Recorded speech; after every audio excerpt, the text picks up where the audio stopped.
Okay, so today I have Echo. Echo belongs to a wonderful customer of mine, and she's boarding him with me for a couple of weeks. He's actually between homes. She's trying to find him a new place to go. So if you're interested in Echo, then let me know, and I can get you to the right people.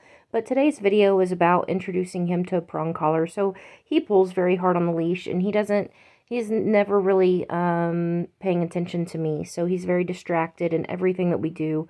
So I'm going to kind of show you how I get dogs started on a prong and how to use this tool correctly.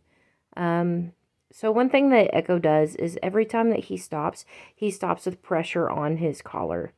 So I'm just going to clip him to a flat collar right here. There's nothing wrong with using a flat collar. It just doesn't send the same signals to the dog in a clear way like what the prong collar does. So you can see that every time he stops, he's going to stop with pressure on his collar. So in order to get him to yield to pressure, we're going to use a prong collar. And that's really going to soften him up. As you see, like right there, as I'm tugging him around, he doesn't really care. So we're going to clip him back to his prong collar and see if we can't get his attention just a little bit and kind of show him that we want him to yield to pressure. So here I'm back on his prong. It's fitted. It's not too tight on him. He's not in any pain. It's plenty loose. I've got it under his chin and right behind his ears. He's not yelping. I don't want him to yelp. If he yelps, it means that I'm putting too much pressure on him. So you can see how he just kind of stiffens against me every time he stops. So I'm going to hold pressure. You see that? And then he gave to me, so I rewarded him. So I'm looking for two things in today's training session. I want to see eye contact, and I want him to give me, I want him to yield to the prong collar. So you saw right there that he gave me eye contact, and he sat, and I rewarded him for that. And then there, I just stopped him, and he took a step back, and I rewarded him for that. Same thing right there. So pay attention to my hands. My hands are soft. So if you use a prong collar with soft hands, you're going to create a soft dog. And that's what we're looking for. Eventually, we want to take him from a prong collar to a chain to a slip lead. And so if he was in my training program, then he would go home in a slip lead. And that's kind of where we stop. So this collar has a means to an end. It's just simply a training tool to help me keep him from pulling on me. So there he's holding pressure.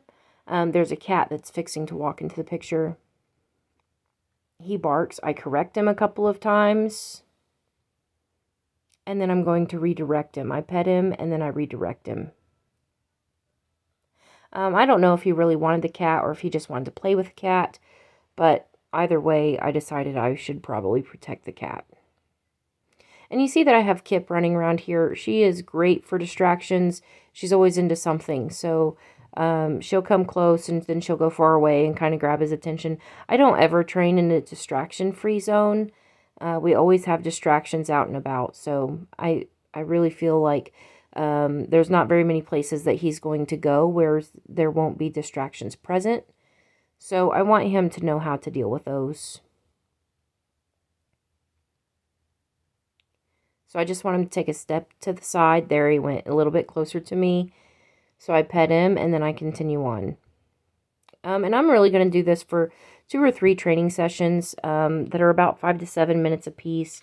I don't want to put too much pressure on him. I want to keep it pretty upbeat and pretty happy. You can see I'm still waiting for him to give. There it was. Good boy, Echo. So then I'm going to walk him around again.